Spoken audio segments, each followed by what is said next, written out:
Why does your family hate you? Legitimate question. I was actually asked this question exactly like that. Reach a certain impasse when that question is being asked of you. And especially when you realize it's true and you really try to answer it. I've gone through years where I was denying this truth.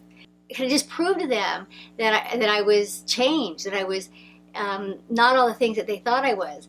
And the fact is, no, you can't, because they're not saying this about you because you deserve it. They're not saying it about you because it's true.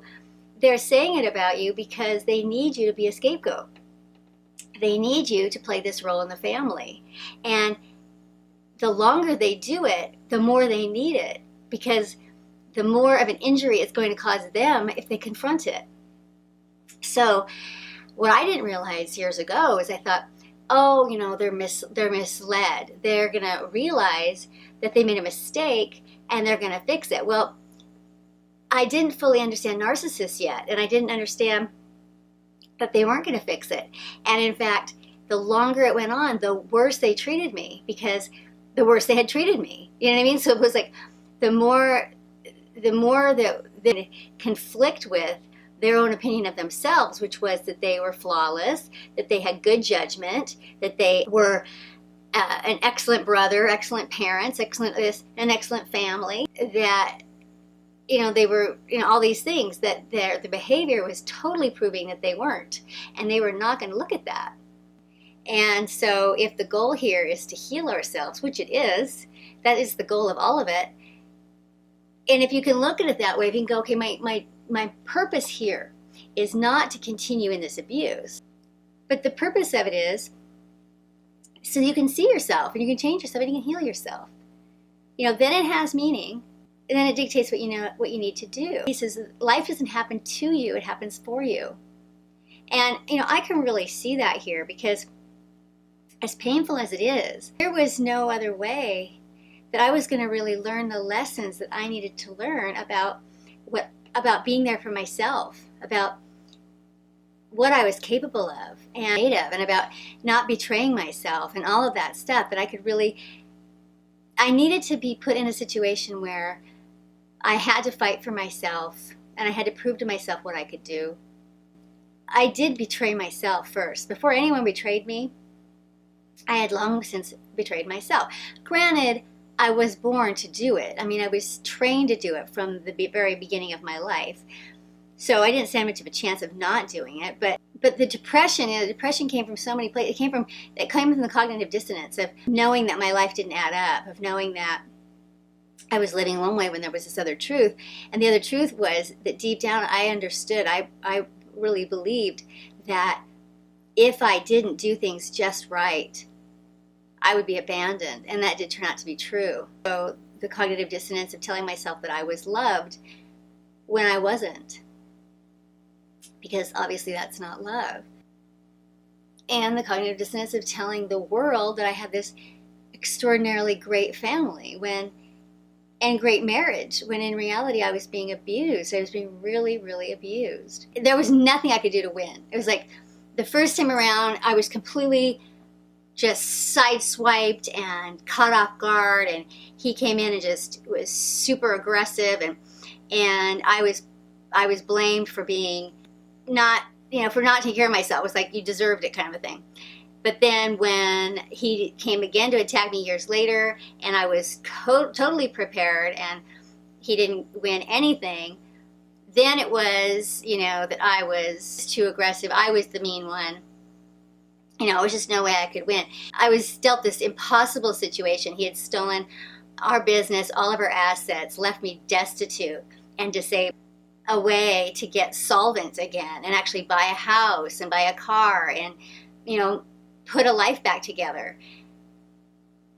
Single-handedly, with no help from anybody. They were going to bend over backwards to find fault in anything I did, and were not going to be able, didn't want me to be successful. And this really surprised me, because I had been raised to be such an achiever that I thought that the way that this had all played out had to be really shameful to my parents. But I was really surprised when I realized that they had shifted. And so now now they didn't want me to be successful anymore. Now they wanted me to be the family problem. They wanted to be able to say, oh, poor us, our daughter has blah, blah, blah. And they even, after they totally abandoned me, even turned around to saying that I abandoned them. And I see now, in a way, how they were even able to convince themselves that it was true, because I realized that how their thinking is so broken.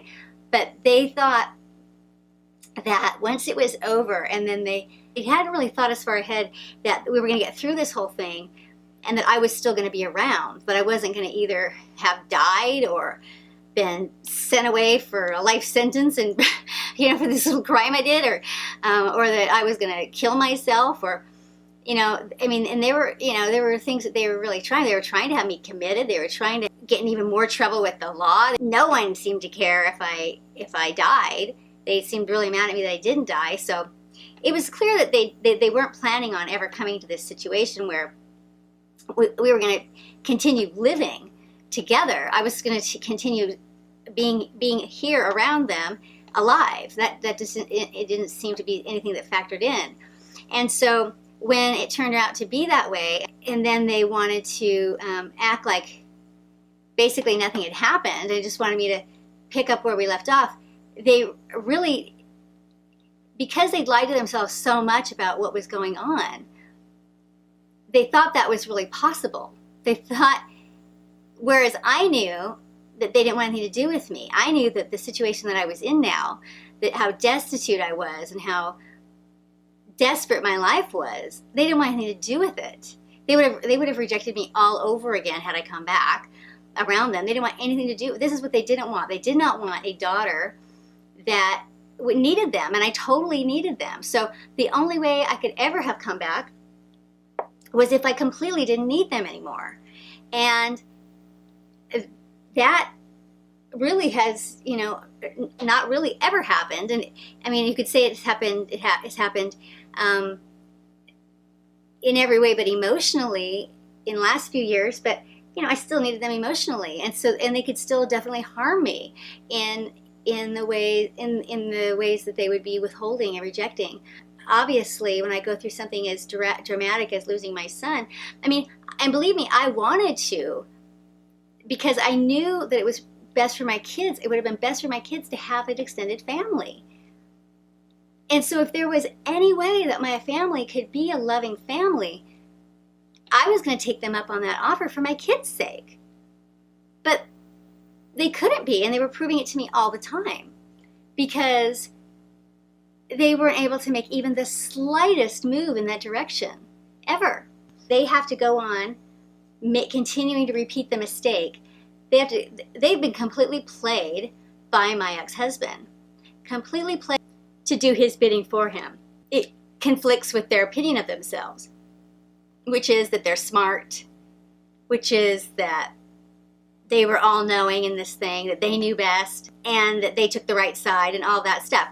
For them to ever come to the conclusion they were psychologically unhealthy, a psychologically damaged family, that I was a victim of theirs, that my kids were victim of theirs, that they were all responsible for ultimately what ended up happening to my son. This is all completely unbearable to them. In a way, yes, I would say they do hate me, because they need to hate me. They need to hate me, or they have to hate themselves, and they can't do that.